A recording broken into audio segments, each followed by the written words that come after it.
সঙ্গীন প্রণয়াশক্তি, লিখনীতে সুরাইয়া রাফা। আজকে থাকছে উপন্যাসটির ৩৬তম পর্ব।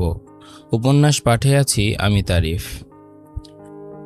দিন পাল্টায়, রং বদলায়, অস্থির মন হাতের মুঠোয় ফেরারই সময়, শুধু শিহরণ। ছায়াপথ ধরে হাতছানিকার সেই পিছুটান, তার কথা মনে পড়ে, তার কথা মনে পড়ে। গাড়ির প্লেলিস্টে বাজতে থাকা চমকপ্রদ লাইনগুলো শেষ হতে না হতেই সহসা থেমে গেল ব্ল্যাক মার্সিডিজ গাড়িটা। জানালার কাচ নামিয়ে সেই তখন থেকে নিকোটিনের ধোঁয়া উড়াচ্ছে কৃতিক, যার দরুন গাড়িটা থেমে যাওয়া সত্ত্বেও প্রত্যয়কে আগ বাড়িয়ে আর কিছু প্রশ্ন করল না ও, বরং মসৃণ চামড়া দিয়ে তৈরি প্রশস্ত গদিতে পায়ে পা তুলে বসেই দু ঠোঁটের ফাঁক দিয়ে ধোয়ার কুণ্ডলি ছেড়ে অন্য হাতে ফোন তুলে কল লাগালো ব্ল্যাক হার্ট ইমোজি দিয়ে সেভ করা একটা নাম্বারে। কৃতিক কলে ব্যস্ত, এই সুযোগে গাড়ি থেকে সহসা নেমে গেল প্রত্যয়। আজ ১৩ দিনের মাথায় লস অ্যাঞ্জেলস থেকে সান ফ্রান্সিসকো ফিরেছে ওরা। কৃতিকের মা বড় পর্দার সাবেক তারকা, সেই হিসেবে অনেক বেশি দায় দায়িত্ব আর ফর্মালিটিস ছিল সেখানে। এছাড়া বেশ কিছু ইন্টারভিউ তো ছিলই। কিয়ারা রেজওয়ারিও দ্বিতীয় ঘরের সন্তান রয়েছে ঠিকই, তবে সে একা হাতে সকল দায়িত্ব সামলানোর মতো ততটাও বড় নয়। একসাথে অনেকগুলো ধকলের ফলস্বরূপ পরিস্থিতিটাই বদলে গিয়েছিল তখন। অগত্যা ইচ্ছে না থাকা সত্ত্বেও থেকে যেতে হয়েছিল কৃতিককে। আর আজ কাঁধে জমে থাকা মাতৃত্বের শেষ দায়িত্বটুকুর অবসান ঘটিয়ে সান ফ্রান্সিসকো ফিরে সবার আগে ওরুকে নেয়ার উদ্দেশ্যে ওদের ভবনের সামনে এসে গাড়ি থামাতে নির্দেশ করে কৃতিক। প্রত্যয় নিজে অবশ্য মনে মনে এটাই চেয়েছিল, কারণ ও নিজেও তো অনুকে দেখে না বহুদিন। কৃতিক আর অরুকে নিয়ে সেই যে রাগারাগি হলো, তারপর প্রতিদিন ফোনে কথা হলেও মায়ের ভয়ে তটস্থ অনু সামনাসামনি দেখা করার সাহস করে উঠতে পারেনি আর। তাছাড়া গত ১৩ দিন ধরে তো ফোনের যোগাযোগটুকুও পুরোদমে বন্ধ। ওই জন্যই তো বহুদিনের দূরত্বে প্রত্যয়ের হৃদয়টাও যেন পুড়ে ছারখার হচ্ছে। দিনের আলোকে পায়ে মারিয়ে সন্ধ্যা নেমেছে, এই তো কিছুক্ষণ হলো। পশ্চিম আকাশে এখনো সূর্যের সোনালি আবিরের ছাটা। গোধূলি সন্ধ্যায় তীব্র হাওয়া দিচ্ছে প্রকৃতি, যার দরুন ভবনের পাশে টাঙানো যুক্তরাষ্ট্রের বিশাল সাইজের একপালি পতাকাটা ফতফত করে উঠছে। সেই সাথে উঠছে প্রত্যয়ের কপালে ছুঁই ছুঁই লম্বা চুলগুলো। নতুন করে টাঙানো পতাকাটাকে এক নজর পরখ করে তড়াক গতিতে ভবনের দিকে চোখ সরিয়ে নিল প্রত্যয়। একতলা দুতলা ছাড়িয়ে নজরবন্দি হলো ৩ তলায় অবস্থিত কর্নারের অ্যাপার্টমেন্টটা। ভর সন্ধ্যাবেলাতেও সেথায় নিকষ কালো অন্ধকার বিরাজমান। কোনো রুমে এক ফোঁটা আলো জ্বলছে না। পুরো ভবনে এই একটা অ্যাপার্টমেন্টেরই এই হাল দেখে বিস্ময় বিমূর্ত হলো প্রত্যয়ের হাসি হাসি মুখখানা। ওনার রুমে টানা বারান্দায় চোখ বুলিয়ে অস্ফুটে বিড়বিড়ালো প্রত্যয়। ব্যাপারটা কি? অনু তো সবসময় ঘরে সন্ধ্যাবাতি জ্বালিয়ে দেয়, তাহলে আজ কোথায় গেল সব? প্রত্যয়ের অযাচিত ভাবনার ছেদ ঘটে কৃতিকের দ্রুত পায়চারির আওয়াজে। ও চোখ ঘুরিয়ে দেখতে পায় এই ঠান্ডা হাওয়ার মাঝেও নিজের ওভারকোটটা ছুঁড়ে ফেলে দিয়ে কানে ফোন আর হাতে সিগারেট নিয়ে ক্রমাগত পায়চারি করছে কৃতিক। চেহারায় তার ভীষণ তীক্ষ্ণতা আর বিরক্তির ছাপ। দেখে মনে হচ্ছে কোনো কিছুর অপারগতায় জিদের তোপে নিজের চুল নিজে টেনে ছিঁড়ে ফেলতে চাইছে ও। ক্রমশ একই নাম্বারে ডায়াল করতে করতে চোয়াল শক্ত হয়ে ওঠে কৃতিকের। এদিক থেকে ওদিকে পায়চারি করতে করতে বলে ওঠে, ওরু জান বাচ্চা আমার, প্লিজ ফোনটা তোল। এই বয়সে তোর জন্য এত পাগলামি করতে আর ভালো লাগে না আমার। অথচ প্রতিটা মিনিট, প্রতিটা সেকেন্ড, প্রতিটা মুহূর্তে চিন্তা দিয়ে পাগল করে ছাড়িস আমাকে। এত কেন নির্দয় তুই? কৃতিকের বেপরোয়া আর উদ্ভ্রান্ত ভঙ্গিমা নজরে এলে প্রত্যয় এগিয়ে এসে শুধালো, এনি প্রবলেম ভাই? কৃতিক সিগারেটের শেষ টান দিয়ে ধোঁয়া উড়াতে উড়াতে ৩ তলার দিকে এক ঝলক তাকিয়ে ভরাট গলায় বলল, অনুকে কল দাও প্রত্যয়, আমার বদমাস বউটা কল তুলছে না। কৃতিকের কথা শুনে প্রত্যয়ের ভেতরটা ধক করে উঠল আচমকা ও তৎক্ষণাৎ গলা খাদে নামিয়ে ও বলল, অনু তো সকাল থেকে কল তুলছে না ভাই, আমি ল্যান্ড করার পর থেকে কল দিয়ে যাচ্ছি, ফোন অফ। প্রত্যয়ের কথায় কৃতিকের শক্ত চোয়াল ধারালো হয়ে উঠল কিছুটা। বাজ পাখির মতো তীক্ষ্ণ নজরটা পুনরায় চলে গেল ৩ তলার বারান্দায়।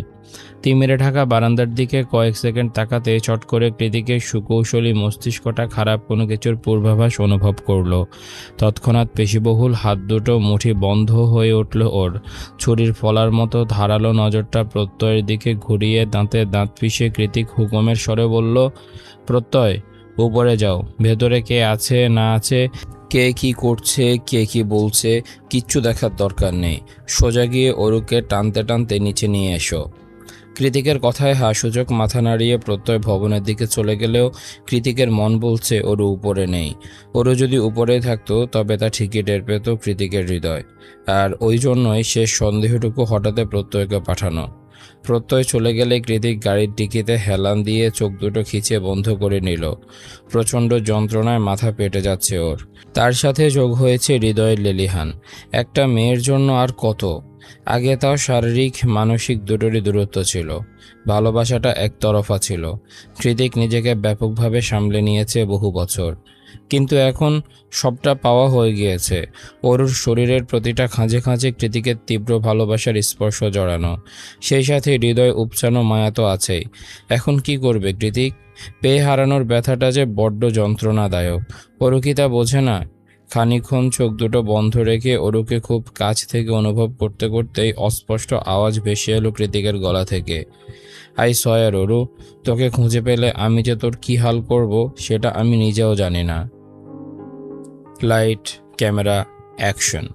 ডিরেক্টর রিচার্ডের মুখ থেকে শব্দ কখানি বের হতে লাইটের সামনে দাঁড়িয়ে একের পর সুদর্শন পোজ দিতে শুরু করলো সায়র। শেষ রাতে শ্যুট চলছে, সামনে সামার ফেস্টিভ্যাল। বছরের শুরুর দিকে এই সময় এসে ফটোশ্যুটের কাজে বেশ ব্যস্ত সময় পার করে সায়র। রোগা পাতলা লম্বাটে গড়ন আর ব্রাউন স্কিন টোনের সায়রের নিখুঁত চেহারা আর আত্মবিশ্বাসী র্যাম্প ওয়াকের দরুন গুচি, লুইস ভুইটন, নাইক, কেলভিন ক্লাইনের মতো পৃথিবীর সেরা নামিদামি প্রায় অনেকগুলো ব্র্যান্ডেরই সুপার মডেলের খেতাব রয়েছে সায়রের ঝুলিতে।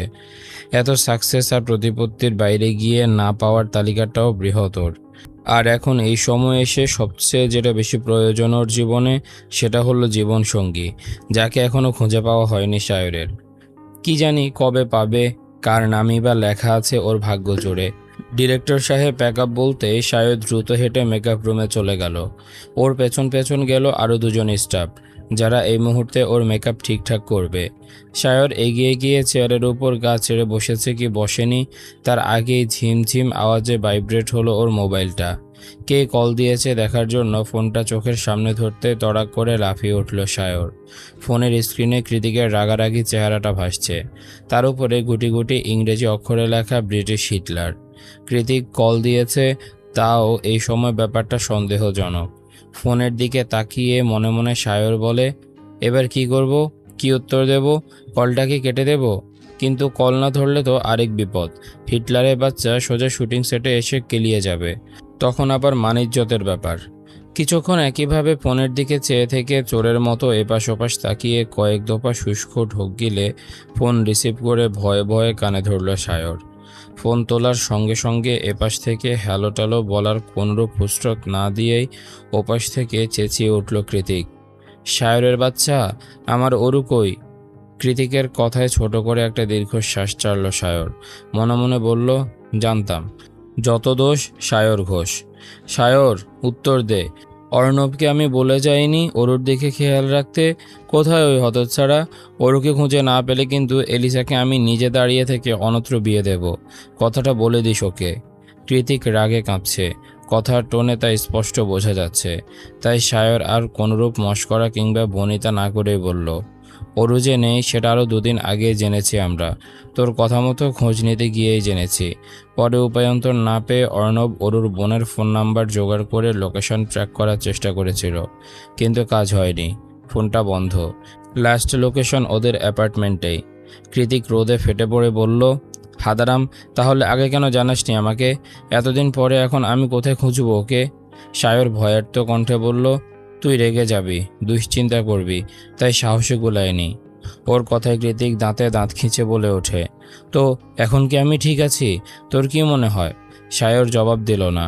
অপর পাশে নীরবতা আঁচ করে কৃতিক নিজের অতিরিক্ত ক্রোধ দমিয়ে গলা কিছুটা খাদে নামিয়ে শুধালো, অর্ণব কোথায়? ফোন কেন তুলছে না ও? সায়র বলল, তোর ভয়ে ফোন টোন বন্ধ করে কোথায় যেন কাপটি মেরে আছে, মেবি এলিসার বাসায়। ফাক অফ। কৃতিক শেষ কথাটা বলার সঙ্গে সঙ্গে পিক পিক করে কল কাটার আওয়াজ ভেসে এলো। সায়র একটা স্বস্তির নিঃশ্বাস ছেড়ে বলল, যাক, এই যাত্রায় বেঁচে গেলাম। অতপর পরক্ষণে কপাল জুড়ে সূক্ষ্ম চিন্তার ভাঁজ পড়ল ওর। আয়নায় নিজের প্রতিবিম্বের দিকে তাকিয়ে বিড়বিড় করে আওড়ালো শাওর। কোথায় যেতে পারে ওরু? একটা ক্রোধিত গর্জনের সঙ্গে সঙ্গে মোবাইল ফোনটা শরীরের সর্বশক্তি দিয়ে পাহাড়ের ঢালে ছুঁড়ে মারল কৃতিক।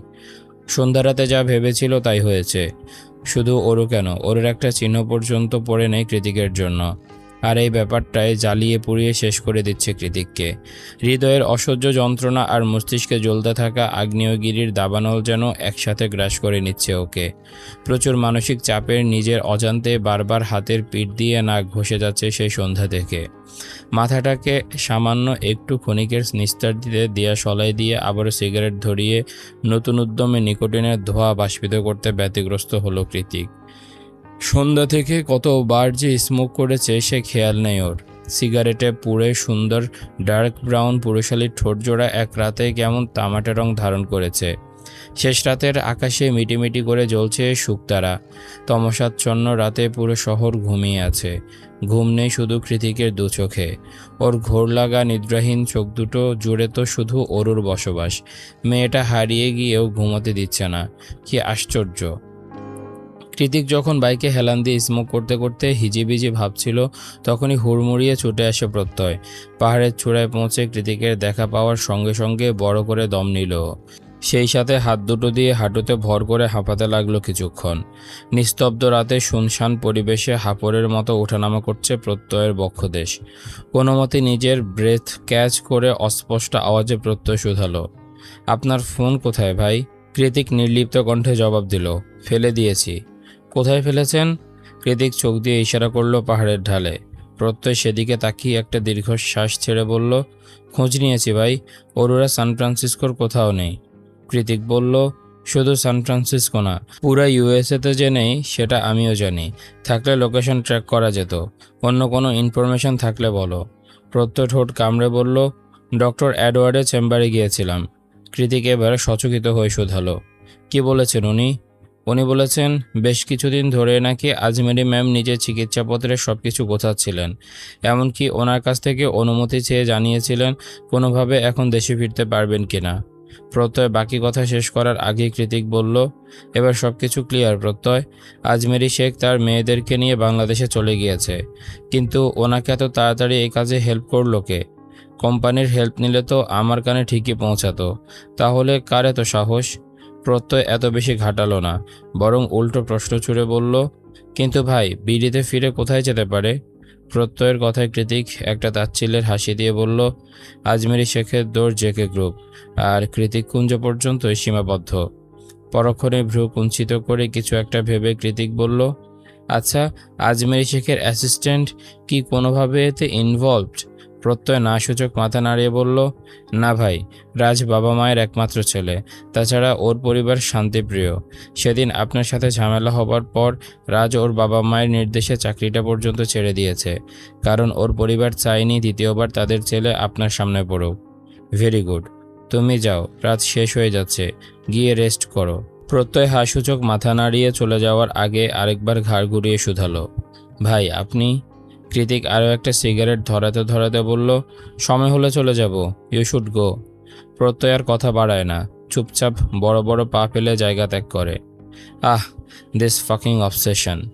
প্রত্যয় চলে যেতেই গম্ভীর আওয়াজে কথাটা বলে বাইকের লুকিং গ্লাসের মাঝ বরাবর সজোরে পাঞ্চ বসিয়ে দিল কৃতিক। সঙ্গে সঙ্গে ভেঙে চৌচির হয়ে ঝরঝর করে মাটিতে আছড়ে পড়ল কয়েক টুকরো ভগ্ন কাঁচ। সেই সাথে ধারালো কাছে আঘাতপ্রাপ্ত হয়ে রক্ত বেরিয়ে এলো কৃতিকের হাতের বেশ কয়েকটা আঙ্গুল থেকে।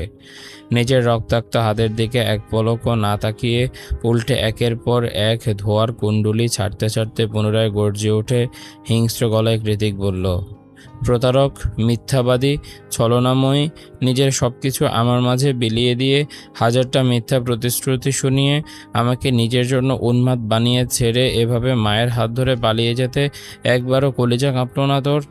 আমি তোর আদতে কি হাল করব সেটা একবারও মাথায় আসেনি, তাই না? ঠিক আছে, জায়ান কৃতিকের আসল চেহারাটা এবার তুইও দেখবি। কি ভেবেছিলি পিচ্চি বলে ছেড়ে দেব? মোটেই না।